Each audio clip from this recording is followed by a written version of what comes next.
outside. Good morning. I'm super creepily close. Sorry. I'm working on the computer behind us. Wow, I'm also very jaundiced looking. We've got to get a shade. A shade, Dr. Mary, which I don't normally support, but whatever. Good morning. Welcome to Daily Dose.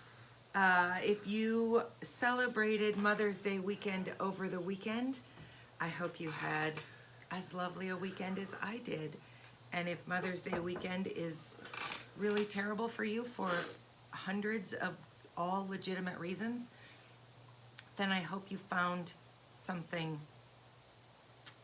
that brought you a little bit of joy. Because I know that this is not a celebratory weekend for every woman. And we don't do a very good job of recognizing that it's complicated to use the phrase Happy Mother's Day. It just is. So, in that vein, we have two things to share with you. One, Dr. Mary, show yours off because mine's in little pieces. I made a new scone yesterday. There you go. A new scone recipe that is quite spectacular. And Anne, you'll appreciate this. I had a jar of double cream in the refrigerator. So that is what we're eating on it with the last of our neighbor Delane Thorson's fabulous homemade jam. So that's today's treat, and I am so happy for that. But the other thing that we want to talk about is something that I put into my Dana Del Val newsletter that went out yesterday morning, a TED Talk that I found around a word called matrescence, which is not a word I had ever heard of. And I'm just going to go ahead and say this. It's because it only affects women. And you know, we don't really care about women in the medical world. So no surprise that I'm 48 years old and have never heard of this word. And I bet that most of you haven't either. So Dr. Mary, can I have a little scone while you talk through just what the biology of this talk is? Sure. Thank you. Even though you're a plant guy, you have more human biology background than I do. It's basically, because it sounds like adolescence, it's adolescence for pregnant women. And it does actually make most sense. I never heard of it either. I watched the TED Talk with Dana, which was actually really interesting. And, We'll put it in the comments. Put it in the link. It's incredibly interesting. But this psychologist, well, she's a psychologist. She's a psychiatrist. Psychiatrist. My apologies. Dr. Sachs. Yeah, I didn't know if she was an MD or a PhD. Anyway, she gave this fantastic talk, and it's all about the hormonal imbalance of being pregnant, and it just makes perfect sense.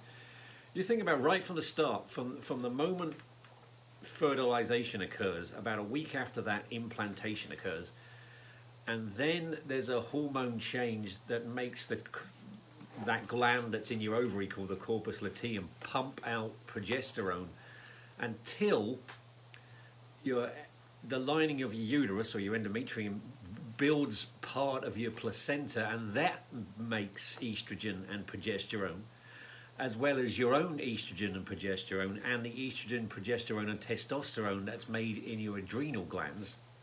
So for 9 months, you've got increased hormones levels. You've got all the hormone levels occurring in your developing child. Your body's trying to biochemically do that, and then before you give birth, the fetus or your soon-to-be child decides it's time to be born, sends a hormone called estrogel to you, which triggers the formation of oxytocin, which causes contractions. It also causes lactation, and it's also produced by human touch. But you get this huge spike in oxytocin, which is a positive feedback enzyme, in other words, or hormone. The more of it there is, the more of an effect it has. Can I jump in? Yes. For a second? So she doesn't go all the way back to conception. She starts really with this oxytocin piece. And here's something interesting. Oxytocin is produced both through the delivery process, but also through skin-on-skin touch. So if you're an adoptive parent, if if your naked skin and the baby's naked skin touch, it produces the same thing, which I find amazing. Is that true of men as well? Yeah, but at lower levels, you get oxytocin. All these hormones are in. But I mean, that skin on skin touch, Yeah. that would happen with a father or an adopted it's a father? species thing. It's okay. not a gender thing. Okay, so do you want to keep going? You're doing very well. So then Little sex ed on Monday never hurt anybody. So you've got this placenta, and it's made these two hormones, and all of a sudden you give birth, and it comes out, and it's disgustingly sometimes referred to as the afterbirth. But the placenta comes out usually about 15 minutes later, and then your hormone levels drop. Now, 85% of women, that has no effect on them. But there is a percentage of women with that sudden drop in hormone and an increase in another hormone, which the more of it there is, the more of a positive effect you have. That can, I think, is the root cause for this depression that occurs. So, because it's a huge biochemical uproar, and not many people talk about it. I've never found it in a textbook when I teach a non-majors class. No one ever talks about it. So this Dr. Alexandra Sachs is a reproductive psychiatrist. And she started getting calls from women saying, this doesn't feel the way I thought it was going to feel. This motherhood thing. I thought I was going to feel complete and want to put the baby first and that everything was going to be blissful. And this is my add-on. I think we think that because children's storybooks lead us to believe that every delivery, every baby that comes home is perfection, every experience. Hollywood leads us to believe that. Television, social media leads us to believe that.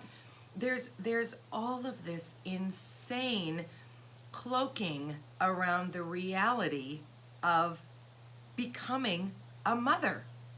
Because, as with so many things about being women in particular, it's just been defined as this very cut and dried, black and white, you feel this, you are this, you do this kind of experience.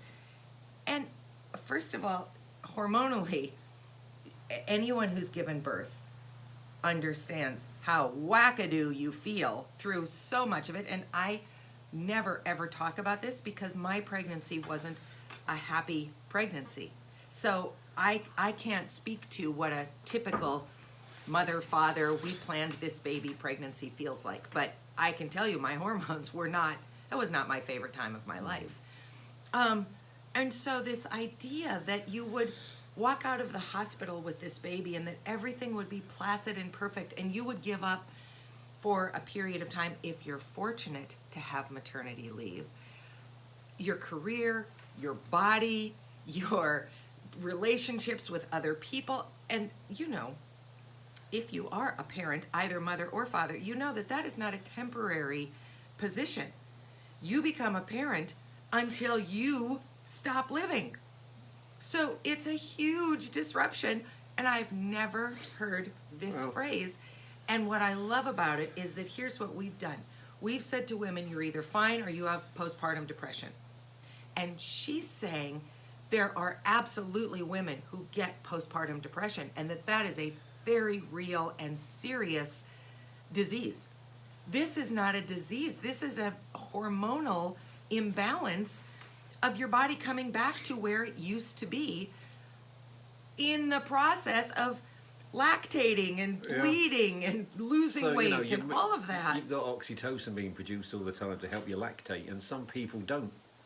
They just physically can't because there just isn't enough of the biochemical reactions going on to actually make you lactate, and then you feel bad about that and like a failed woman there. Are you labelled a failure because you can't breastfeed? I mean, for a while there, in the 70s, there was this marketing campaign for artificial breast milk, and it seemed like it was almost a taboo, not that you shouldn't. Oh, wait till Bonnie Bowman weighs in on this, just as a side note, while she's typing, if she is watching. And I read this incredibly fantastic article about... I was trying to side note.